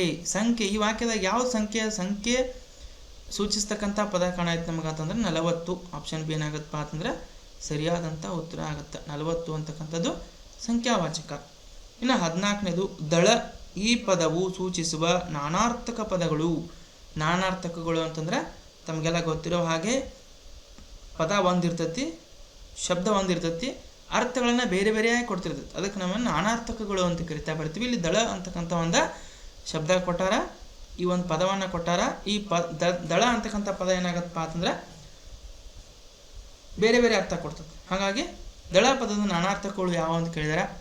ಇಲ್ಲಿ ಆಪ್ಷನ್ ಕೊಟ್ಟಾರ, ಸೈನ್ಯ ಮತ್ತು ಎಲೆ, ಹಸಿರು ಎಲೆ, ಸೇನೆ ತುಕಡಿ, ಗುಂಪು ತಂಪು ಅಂತ ಕೊಟ್ಟು. ಸರಿಯಾದ ಉತ್ತರ ಯಾವುದಾಗತ್ತಪ್ಪ ಅಂತಂದ್ರೆ ಸೈನ್ಯ ಮತ್ತು ಎಲೆ. ಸೈನ್ಯಕ್ಕೂ ಕೂಡ ನಾವು ದಳ ಅಂತ ಕರಿತೀವಿ, ಹೌದಾ. ಆಮೇಲೆ ಎಲೆ ತಪ್ಪಲ್ಲ ಅಂತ ಕರಿತೀವಲ್ಲ ನಾವು, ಎಲೆ ಕೂಡ ಏನು ಮಾಡ್ತೀವಿ ಅಂತಂದ್ರೆ ದಳ ಅಂತೇಳಿ ಬಳಸ್ತೀವಿ, ಹೌದಾ. ದಳ ಅಂತಕ್ಕಂಥ ಪದ ನಮಗೆ ಎಲೆ ಅಂತ ಕೂಡ ಅರ್ಥ ಕೊಡ್ತು, ಮತ್ತು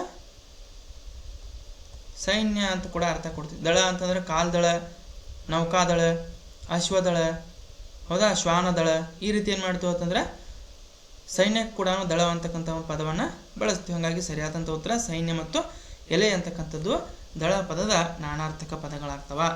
ಇನ್ನು 15ನೇ ಪ್ರಶ್ನೆ, ಬಂದರು ಈ ಪದದ ಧಾತು ರೂಪ. ಬಂದರು, ಊರಿಂದ ಬಂದರು, ಅಂಗಡಿಯಿಂದ ಬಂದರು, ಶಾಲೆಯಿಂದ ಬಂದರು, ಮನೆಯಿಂದ ಬಂದರು, ಈ ರೀತಿಯನ್ನು ನಾವು ಬಳಸ್ತಿರ್ತೀವಲ್ಲ, ಆ ಪದದ ಧಾತು ರೂಪ ಯಾವುದು, ಮೂಲ ರೂಪ ಯಾವುದು ಅಂತ ಕೇಳಕತ್ತಾರ. ಅರುನೋ, ಕರುನೋ, ದರುನೋ ಅಥವಾ ಬರುನೋ. ಸರಿಯಾದಂಥ ಉತ್ತರ ಏನಾಗತ್ತಪ್ಪ ಅಂತಂದ್ರೆ ಬಂದರು ಅಂತಕ್ಕಂಥ ಒಂದು ಪದದ ಧಾತು ರೂಪ ಯಾವುದಾಗತ್ತೆ ರೀ, ಬರು ಅಂತಕ್ಕಂಥದ್ದಾಗತ್ತೆ. ಇನ್ನು 16ನೇ ಪ್ರಶ್ನೆ, ಬೆಟ್ಟದಾವರೆ ಈ ಪದವನ್ನು ಬಿಡಿಸಿ ಬರೆದಾಗ. ಬೆಟ್ಟದಾವರೆ ಅಂತಕ್ಕಂಥ ಪದವನ್ನು ಬಿಡಿಸಿ ಬರೆದಾಗ ಯಾವ ರೀತಿ ಬರಿಬೋದು? ಬೆಟ್ಟದ ಪ್ಲಸ್ ದಾವರೆ ಬರಿಬೋದು, ಬೆಟ್ಟದ ಪ್ಲಸ್ ಆವರೆ ಬರಿಬೋದು, ಬೆಟ್ಟ ಪ್ಲಸ್ ತಾವರೆ ಬರಿಬೋದು, ಬೆಟ್ಟದ ಪ್ಲಸ್ ವರೆ ಬರಿಬೋದು. ಯಾವುದನ್ನು ಬರಿಬೋದು ಅಂತ ಕೇಳಿದಾಗ ಬೆಟ್ಟ ಪ್ಲಸ್ ತಾವರೆ, ಬೆಟ್ಟದಾವರೆ ಅಂತೇಳಿ ಮಾಡ್ತೀವಿ ನಾವು. ಇದನ್ನು ಬಿಡಿಸಿ ಬರಿತೀವಿ. ಬೆಟ್ಟದ ಪ್ಲಸ್ ತಾವರೆ, ಬೆಟ್ಟದಾವರೆ.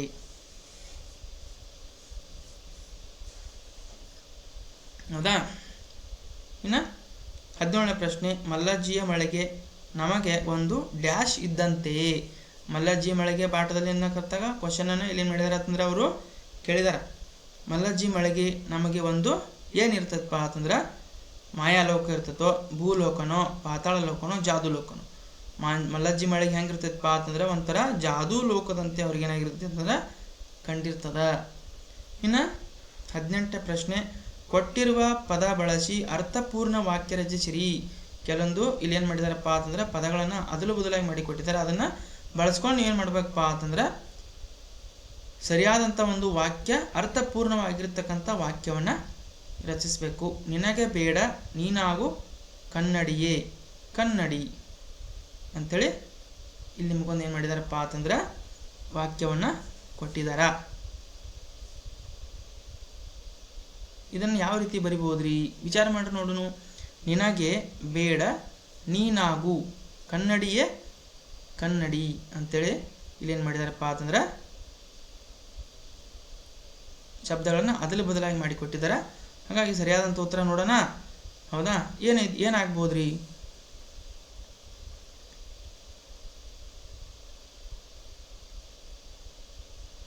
ಕನ್ನಡಿ, ಇಲ್ಲಿ ಬರ್ರಿ,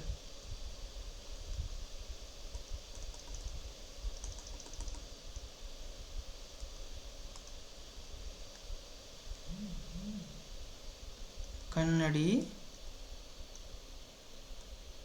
ನಿನಗೆ ಬೇಡ,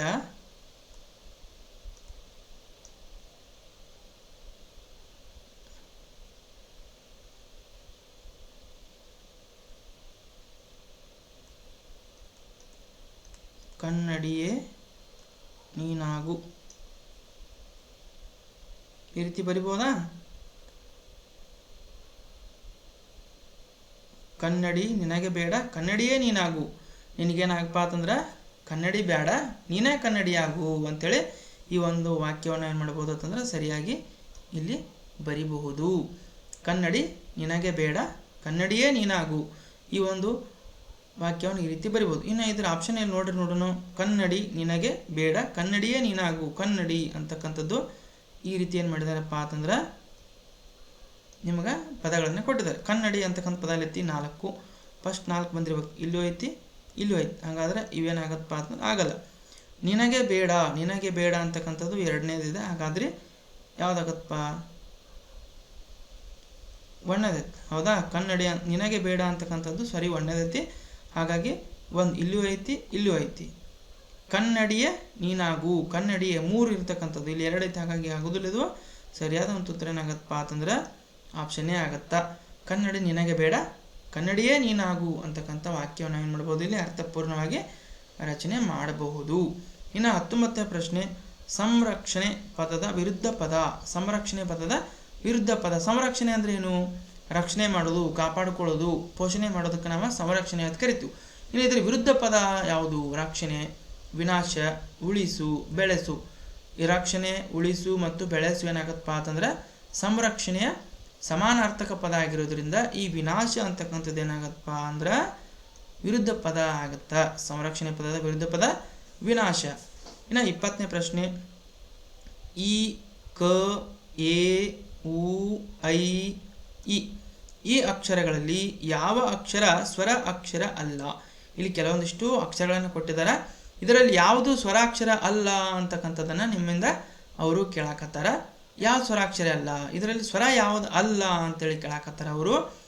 ಇ, ಐ, ಎ ಇವೆಲ್ಲ ಏನಪ್ಪ ಅಂತಂದ್ರೆ ಸ್ವರಾಕ್ಷರಗಳು. ಈ ಕ ಅಂತಕ್ಕಂಥದ್ದು ಆಪ್ಷನ್ ಡಿ, ಕ ಅಂತಕ್ಕಂಥದ್ದು ಏನಪ್ಪ ಅಂತಂದ್ರೆ ಇದು ವ್ಯಂಜನಾಕ್ಷರ. ವ್ಯಂಜನಾಕ್ಷರ. ಹೌದಾ?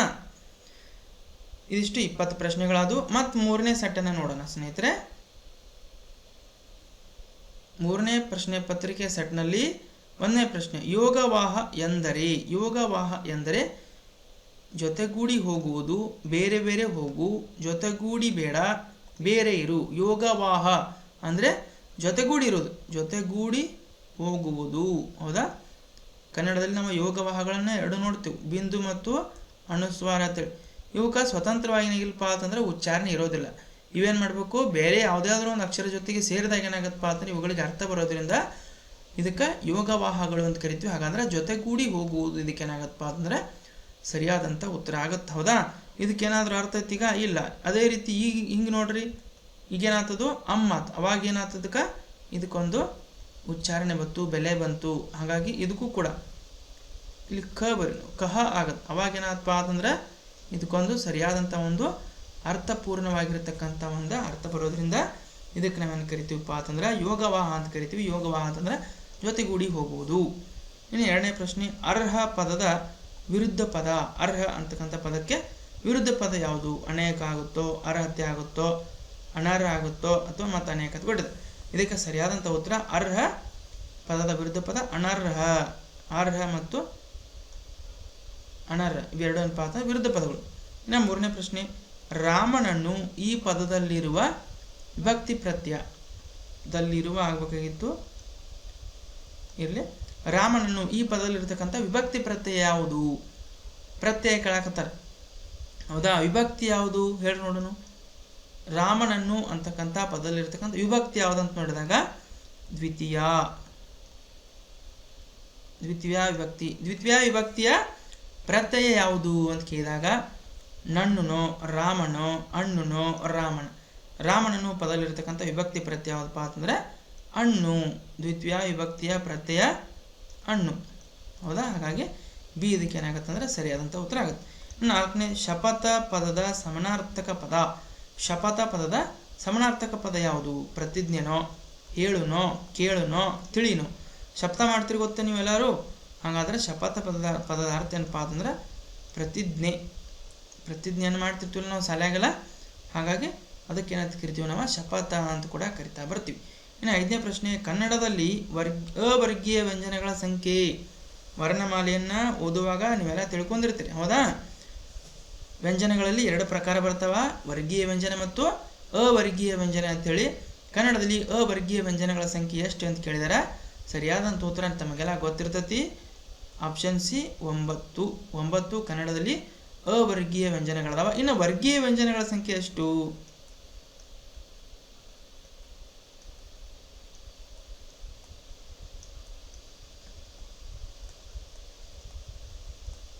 ವರ್ಗೀಯ ವ್ಯಂಜನಗಳು ಎಷ್ಟಪ್ಪ ಅಂತಂದ್ರೆ 25. ತಮಗೆಲ್ಲ ಗೊತ್ತಿರೋ ಹಾಗೆ ವರ್ಗೀಯ ವ್ಯಂಜನಗಳ ಸಂಖ್ಯೆ 25. ಇನ್ನು 6ನೇದು, ಮಲಿನ ನದಿಯು ಮನುಷ್ಯನ ಜೀವನಕ್ಕೆ. ಮಲಿನ ಆಗಬೇಕಿತ್ತದು. ಮಲಿನ ನದಿಯು ಮನುಷ್ಯನ ಜೀವನಕ್ಕೆ ಉಪಕಾರಿನೋ, ಸಹಕಾರಿನೋ, ಅಪಾಯಕಾರಿನೋ, ಆರೋಗ್ಯಕಾರಿನೋ? ಸರಿಯಾದಂಥ ಉತ್ತರ ಅಪಾಯಕಾರಿ. ಇದಕ್ಕೆ ಸರಿಯಾದಂಥ ಉತ್ತರ ಅಪಾಯಕಾರಿ. ಮಲಿನವಾಗಿರ್ತಕ್ಕಂಥ, ಹೊಲಸಾಗಿರ್ತಕ್ಕಂಥ ನದಿ ನೀರು ಮನುಷ್ಯನ ಜೀವನಕ್ಕೆ ಅಪಾಯಕಾರಿಯಾಗಿರ್ತದೆ. ಇನ್ನು 7ನೇ ಪ್ರಶ್ನೆ, ವಾಹ್ ಇದೆಂಥ ಸೋಜಿಗ? ಈ ವಾಕ್ಯದಲ್ಲಿರುವ ಇರಬೇಕಾದ ಲೇಖನ ಚಿಹ್ನೆ. ಈ ವಾಕ್ಯದಲ್ಲಿ ಇರಬೇಕಾಗಿರ್ತಕ್ಕಂಥ ಲೇಖನ ಚಿಹ್ನೆ ಯಾವುದು? ವಾಹ್ ಇದೆಂಥ ಸೋಜಿಗ? ಈ ವಾಕ್ಯದಲ್ಲಿ ಯಾವ ಒಂದು ಲೇಖನ ಚಿಹ್ನೆ ಬರ್ತದಪ್ಪ ಅಂತಂದ್ರೆ ಏನಾಗತ್ತಪ್ಪ ಅಂತಂದ್ರೆ ಅವ ಉದ್ಗಾರವನ್ನು ತೆಗಿಯಾಗತ್ತಾನ. ವಾವ್ ಅಂತೇಳಿ ಏನು ಮಾಡಾಕ್ತಾನ? ಉದ್ಗಾರವನ್ನು ತೆಗೆಯೋದ್ರಿಂದ ಇದಕ್ಕೆ ಸರಿಯಾದಂಥ ಚಿಹ್ನೆ ಯಾವ್ದು ಬರುತ್ತಪ್ಪ ಅಂತಂದ್ರೆ ಉದ್ಗಾರವಾಚಕ ಚಿಹ್ನೆ. ಆಪ್ಷನ್ ನಂಬರ್ ಡಿ ಇದಕ್ಕೆ ಸರಿಯಾದಂಥ ಉತ್ತರ ಆಗುತ್ತೆ. ಇನ್ನು 8ನೇ ಪ್ರಶ್ನೆ, ನಮ್ಮನ್ನು ಹೆಚ್ಚು ಹೆಚ್ಚು ದುಡಿಸಿಕೊಳ್ಳುತ್ತೀರಿ ಎಂದು ದೂರು ಬರೆದ ಪ್ರಾಣಿ ಯಾವುದು? ನಮ್ಮನ್ನು ಹೆಚ್ಚು ಹೆಚ್ಚು ದುಡಿಸಿಕೊಳ್ಳುತ್ತೀರಿ ಅಂತಕ್ಕಂಥ ದೂರನ್ನು ಬರೆದಿರತಕ್ಕಂಥ ಪ್ರಾಣಿ ಯಾವುದು ಅಂತ ಕೇಳಿದ್ರ ಇದು ಕೂಡ ತಮ್ಮ ಪಠ್ಯದಲ್ಲಿ ಬಂದಿರತಕ್ಕಂಥ ಪ್ರಶ್ನೆ. ಎತ್ತು ಹೇಳುತ್ತೋ, ಎರೆಹುಳ ಹೇಳುತ್ತೋ, ಕರಡಿ ಹೇಳುತ್ತೋ, ಬೆಕ್ಕು ಹೇಳುತ್ತೋ? ಸರಿಯಾದಂಥ ಉತ್ತರ ತಮಗೆಲ್ಲ ಗೊತ್ತಿರೋದಂಥದ್ದು ಎತ್ತು. ಏನು ಮಾಡಪ್ಪ ಅಂತಂದ್ರೆ ನಮ್ಮನ್ನು ಹೆಚ್ಚು ಹೆಚ್ಚು ದುಡಿಸಿಕೊಳ್ಳುತ್ತೀರಿ ಅಂತೇಳಿ ದೂರನ್ನು ಬರೆದಿರ್ತದೆ.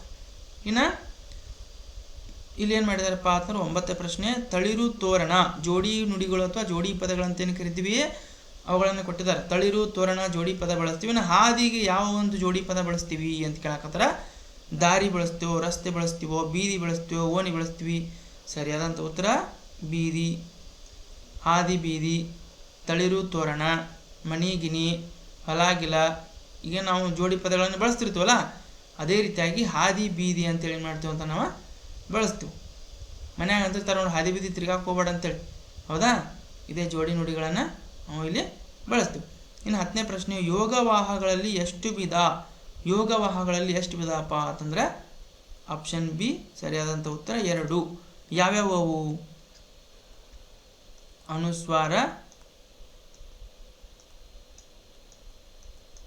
ವಿಸರ್ಗ. ಅನುಸ್ವಾರ ಮತ್ತು ವಿಸರ್ಗ ಅಂತೇಳಿ 2 ಯೋಗವಾಹಗಳನ್ನು ಕನ್ನಡ ವರ್ಣಮಾಲೆಯಲ್ಲಿ ನಾವು ನೋಡ್ತೀವಿ. ಇನ್ನು 11ನೇ ಪ್ರಶ್ನೆ, ಯಮರಾಜರು ವಿದೇಶಗಳಿಂದ ಪದವಿಗಳನ್ನು ಹೊತ್ತು ತಂದವರು. ಈ ವಾಕ್ಯದಲ್ಲಿರುವ ಅಡಿಗೆರೆ ಎಳೆದ ಪದದ ವಿಭಕ್ತಿ ಪ್ರತ್ಯಯ. ಯಮರಾಜರು ಯಮರಾಜರು ಈ ಪದದಲ್ಲಿರ್ತಕ್ಕಂಥ ವಿಭಕ್ತಿ ಪ್ರತ್ಯಯ ಯಾವುದು ಅಂತ ಕೇಳಕತ್ತಾರ. ಸರಿಯಾದಂಥ ಉತ್ತರ ಇಲ್ಲಿ ಆಪ್ಷನ್ ಗೆ ಇಕೆ ಕೊಟ್ಟಿದ್ದಾರೆ, ಬಿ ಇಂದ ಕೊಟ್ಟಿದ್ದಾರೆ, ಸಿ ಉ ಕೊಟ್ಟಿದ್ದಾರೆ, ಡಿ ಅಣ್ಣು ಕೊಟ್ಟಿದ್ದಾರೆ. ಯಮರಾಜರು ಈ ಪದ ಯಾವ ವಿಭಕ್ತಿ ಆಗುತ್ತೆ ಹೇಳಿ ನೋಡೋಣ. ಮೊದಲ ಇದು ಪ್ರಥಮ ವಿಭಕ್ತಿ ಆಗುತ್ತಾ? ಹೌದಾ? ಪ್ರಥಮ ವಿಭಕ್ತಿ ಪ್ರತ್ಯಯ ಯಾವುದ್ರಿ? ಸರಿಯಾದಂಥ ಉತ್ತರ ಆಪ್ಷನ್ ಸಿ.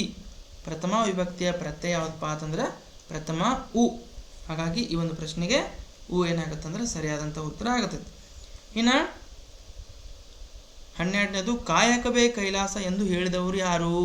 ಯಾರು ಹೇಳಿದ ರೀತಿ ಕಾಯಕವೇ ಕೈಲಾಸ ಅಂತೇಳಿ ಬಸವಣ್ಣ ಹೇಳ್ಯಾರೋ, ಅಕ್ಕ ಮಹಾದೇವಿ ಹೇಳ್ಯಾರೋ, ಮೋಳಿಗೆ ಮಾರಾಯ ಹೇಳ್ಯಾರೋ, ಅಥವಾ ಮಾಚಿದೇವ ಹೇಳ್ಯಾರೋ, ಮಡಿವಾಳ ಮಾಚಿದೇವ ಹೇಳ್ಯಾರೋ ಅಂತ ಕೇಳಿದಾರೆ. ಕಾಯಕವೇ ಕೈಲಾಸ ಅಂತೇಳಿ ಬಸವಣ್ಣನವರು ಹೇಳಿದಾರ. ಇದಕ್ಕೆ ಸರಿಯಾದಂಥ ಉತ್ತರ ಆಪ್ಷನ್ ಎ ಬಸವಣ್ಣ ಅನ್ನೋದು ಸರಿಯಾದಂಥ ಉತ್ತರ ಆಗುತ್ತೆ. ಇನ್ನು 13ನೇದು, ಜವಾಹರಲಾಲ್ ನೆಹರು ಅವರನ್ನು ಎಲ್ಲರೂ ಪ್ರೀತಿಯಿಂದ ಏನೆಂದು ಕರೆಯುತ್ತಿದ್ದರು? ಜವಾಹರಲಾಲ್ ನೆಹರು ಅವರನ್ನು ಪ್ರೀತಿಯಿಂದ ಏನು ಕರಿತಿದ್ದಪ್ಪ? ನಾವು ರಾಷ್ಟ್ರಪಿತ ಅಂತ ಕರಿತೀವೋ, ಚಾಚಾ ನೆಹರು ಅಂತ ಕರಿತೀವೋ, ನೆಹರು ಅಂತ ಕರಿತೀವೋ, ಅಥವಾ ಯಾವುದೂ ಇಲ್ಲೋ? ಸರಿಯಾದಂಥ ಉತ್ತರ ತಮಗೆಲ್ಲ ಗೊತ್ತಿರುವ ಹಾಗೆ ಚಾಚಾ ನೆಹರು ಅಂತೇಳಿ ಕರಿತೀವಿ. ಇವರ ಜನ್ಮದಿನ ಯಾವಾಗ ರೀ? ನವೆಂಬರ್ 14. ಇದನ್ನೇನಂತ ಆಚರಣೆ ಮಾಡ್ತೀವಿ ನಾವು? ಮಕ್ಕಳ ದಿನಾಚರಣೆ.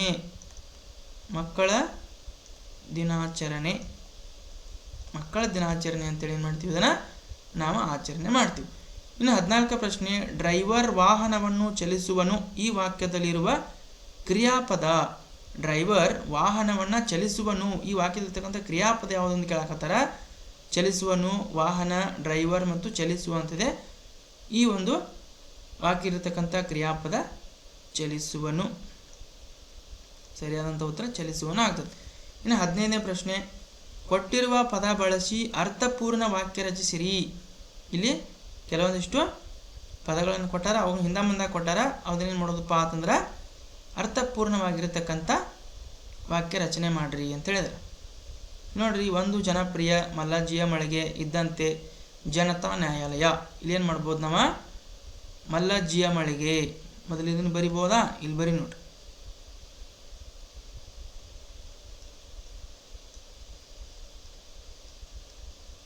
ಮಲ್ಲಜ್ಜಿಯ ಮಳೆಗೆ ಏನು ಬರಿಬೋದು?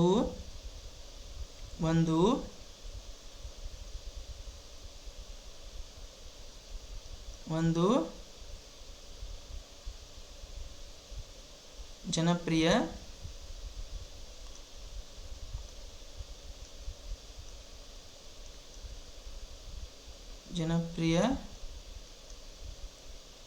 ಜನತಾ ನ್ಯಾಯಾಲಯ ಇದ್ದಂತೆ. ಮಲ್ಲಜ್ಜಿಯ ಮಳೆಗೆ ಒಂದು ಜನಪ್ರಿಯ ಜನತಾ ನ್ಯಾಯಾಲಯ ಇದ್ದಂತೆ ಅಂತಕ್ಕಂಥದ್ದು ಇದಕ್ಕೆ ಅರ್ಥಪೂರ್ಣವಾಗಿರ್ತಕ್ಕಂಥ ವಾಕ್ಯ ಆಗುತ್ತೆ. ಹಾಗಾಗಿ ಮಲ್ಲಜ್ಜಿಯ ಮಳೆಗೆ ಇದನ್ನು ಫಸ್ಟ್ ಬರೆದಿವಾ? ಇದು ಎಷ್ಟು ನಂಬರ್ ಐತ್ರಿ? 2 ನಂಬರ್ ಐತಿ. ಮತ್ತೇನು ಬರೆದಿವಿ? ಒಂದು ಜನಪ್ರಿಯ 1 ನಂಬರ್ ಐತಿ. ಆಮೇಲೆ ಜನತಾ ನ್ಯಾಯಾಲಯ 4 ನಂಬರ್ ಐತಿ. ಇದ್ದಂತೆ 3 ನಂಬರ್ ಐತಿ. ಹೌದಾ? ಮೊದಲು ಯಾವ್ದು ಬರಿಬೇಕು ನಾವೀಗ? ಮಲ್ಲಜ್ಜಿಯ ಮಳೆಗೆ 2 ಫಸ್ಟ್ ಬರ್ಬೇಕ್ರಿ. ಅಂತ 1 ಬರಬೇಕು. ಹೌದಾ? ಅಂತ ಏನಾಗಬೇಕಪ್ಪ ಅಂತಂದ್ರೆ 4 ಬರಬೇಕು. ಅಂತ 3 ಬರ್ದೇವು. ಹಾಗಾದ್ರೆ ಸರಿಯಾದಂಥ ಉತ್ತರ ಏನಾಗತ್ತಪ್ಪ ಅಂತಂದ್ರೆ ಬಿ 2, 1, 4, 3 ಆಗ್ತಾ ಬರ್ತದೆ. ಹೌದಾ? ಮಲ್ಲಜ್ಜಿಯ ಮಳೆಗೆ ಒಂದು ಜನಪ್ರಿಯ ಜನತಾ ನ್ಯಾಯಾಲಯ ಇದ್ದಂತೆ. ಇನ್ನು 16ನೇ ಪ್ರಶ್ನೆ, ಕಂಬಿ ಈ ಪದ ಯಾವ ಸಂಧಿಗೆ ಉದಾಹರಣೆ? ಕಂಬಿ ಇದು ಯಾವ ಸಂಧಿಗೆ ಉದಾಹರಣೆ ಅಂತ ಕೇಳಿದರೆ, ಕಂಬಿ ಇದು ಕೂಡ ಆದೇಶ ಸಂಧಿಗೆ ಉದಾಹರಣೆ. ಇದು ಆದೇಶ ಸಂಧಿಗೆ ಉದಾಹರಣೆ ಆಗುತ್ತೆ. ಇನ್ನು 17ನೇ ಪ್ರಶ್ನೆ, ಪುರಂದರದಾಸರ ಅಂಕಿತನಾಮ ಯಾವುದು ಅಂತ ಕೇಳಕತ್ತಾರ. ಆದಿಕೇಶವನೋ, ಚನ್ನಮಲ್ಲಿಕಾರ್ಜುನನೋ, ಕೂಡಲ ಸಂಗಮ ದೇವನೋ, ಪುರಂದರ ವಿಠಲನೋ? ನಮಗೆಲ್ಲ ಗೊತ್ತಿರೋ ಹಾಗೆ ಪುರಂದರದಾಸರ ಅಂಕಿತನಾಮ ಯಾವುದಪ್ಪ ಅಂತಂದ್ರೆ ಪುರಂದರ ವಿಠಲ ಅಂತಕ್ಕಂಥದ್ದು ಪುರಂದರದಾಸರ ಅಂಕಿತ. ಆದಿಕೇಶವ ಯಾರ್ದು ಅಂದರೆ ಕನಕದಾಸರದು ಇದು ಅಂಕಿತನಾಮ. ಇನ್ನು ಕೂಡಲ ಸಂಗಮ ದೇವ ತಮಗೆಲ್ಲ ಗೊತ್ತೈತಿ, ಬಸವಣ್ಣನವ್ರದ್ದು ಏನಪ್ಪ ಅಂತಂದ್ರೆ ಇದು ಅಂಕಿತನಾಮ. ಚನ್ನಮಲ್ಲಿಕಾರ್ಜುನ ಇದು ಅಕ್ಕ ಮಹಾದೇವಿ ಅವರ ಅಂಕಿತನಾಮ. ಇನ್ನು 18ನೇ ಪ್ರಶ್ನೆ, ಗಾದೆಯನ್ನು ಪೂರ್ಣಗೊಳಿಸಿರಿ. ಸದ್ಗುಣಗಳು ಅರ್ಧ ಭಾಗ ಕೊಟ್ಟರೆ ಇನ್ನು ಅರ್ಧ ಭಾಗ ಗಾದೆಯನ್ನು ಪೂರ್ಣಗೊಳಿಸ್ಬೇಕು. ನರಕದ ದಾರಿನೋ, ಸಂತೋಷದ ಹಾದಿನೋ, ಸ್ವರ್ಗಕ್ಕೆ ದಾರಿನೋ, ದುಃಖದ ಹಾದಿನೋ? ಸದ್ಗುಣಗಳು ಯಾವತ್ತು ಸ್ವರ್ಗಕ್ಕೆ ದಾರಿಯನ್ನು ತೋರಿಸ್ತಾವ. ಹಾಗಾಗಿ ಇದಕ್ಕೆ ಸರಿಯಾದಂಥ ಉತ್ತರ ಸ್ವರ್ಗಕ್ಕೆ ದಾರಿ. ಇನ್ನು 19ನೇ ಪ್ರಶ್ನೆ, ಆಲದ ಮರ ಎಲ್ಲಿ ಬೆಳೆದು ನಿಂತಿದೆ? ನಮ್ಮೂರ ಅಗಸ್ಯಾಗ ಬೆಳೆದೈತೋ, ನಮ್ಮೂರ ಹಾದ್ಯಾಗ ಬೆಳೆದೈತೋ, ನಮ್ಮೂರ ಹೊಲದಾಗ ಬೆಳೆದೈತೋ, ನಮ್ಮೂರ ಓನ್ಯಾಗ ಬೆಳೆದೈತಿ. ಎಲ್ಲಿ ಬೆಳೆದೈತಪ್ಪ ಅಂತಂದ್ರೆ ಆಲದ ಮರ ಎಲ್ಲಿ ಬೆಳೆದು ನಿಂತಿದೆ? ನಮ್ಮೂರ ಅಗಸ್ಯಾಗ ಬೆಳೆದು ನಿಂತಿದೆ. ಹೌದಾ? ನಮ್ಮೂರ ಅಗಸ್ಯಾಗ ಅಂತಕ್ಕಂಥದನ್ನ ಆಲದ ಮರ ಬೆಳೆದು. ಇದು ಯಾವ ಪದ್ಯದಲ್ಲಿ ಬರ್ತೈತಪ್ಪ ಅಂತಂದ್ರೆ ಮೂಡಲ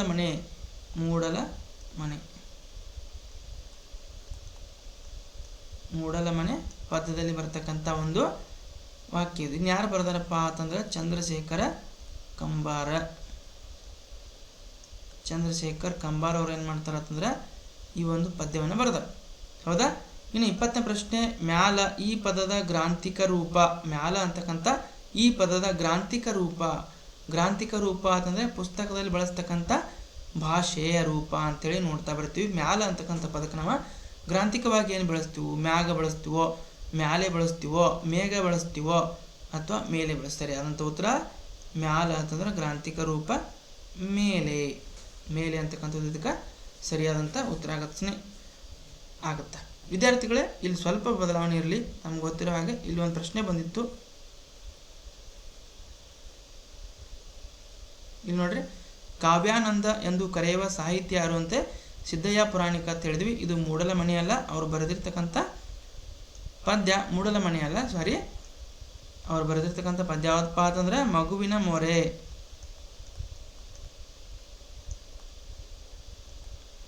ಮೊರೆ ಅಂತಕ್ಕಂಥದ್ದನ್ನ ಅವರ ಬರೆದಾರ. ಹೌದಾ? ಇದು ತಿದ್ದುಕೊರಿ ಸ್ವಲ್ಪ ಆಯ್ತಾ? ಇದೇನಾಗತ್ತಪ್ಪ ಅಂತಂದ್ರೆ ಇಷ್ಟು 3 ಪ್ರಶ್ನೆ ಪತ್ರಿಕೆಗಳನ್ನು ನಾವೇನು ಮಾಡಿದ್ವಿಪ್ಪ ಅಂತಂದ್ರೆ ಚರ್ಚೆ ಮಾಡೋಣ. ಮತ್ತು ಮುಂದಿನ ತರಗತಿಯಲ್ಲಿ ಏನು ಮಾಡೋಣ ಅಂತಂದ್ರೆ ಮತ್ತು 3 ಪ್ರಶ್ನೆ ಪತ್ರಿಕೆಗಳನ್ನು ನಿಮ್ಮ ಮುಂದೆ ಏನು ಮಾಡ್ತೀನಿ ಅಂತ ನಾನು ಚರ್ಚೆ ಮಾಡ್ತೀನಿ. ದಯವಿಟ್ಟು ಏನು ಮಾಡಿರತ್ತಂದ್ರೆ ಈ ಒಂದು ವಿಡಿಯೋವನ್ನು ನೋಡೋದ್ರ ಮೂಲಕ ತಮ್ಮ ತಯಾರಿಯನ್ನು ಇನ್ನೂ ಅತ್ಯುತ್ತಮಗೊಳಿಸ್ಕೋರಿ ಅಂತ ಹೇಳ್ತಾ ಈ ಒಂದು ವಿಡಿಯೋನ ಇಲ್ಲಿಗೇನು ಮಾಡಕತ್ತೀನಿಪ್ಪ ಅಂತಂದ್ರೆ ನಾನು ಮುಗಿಸಾಕತ್ತೀನಿ. ಧನ್ಯವಾದಗಳು.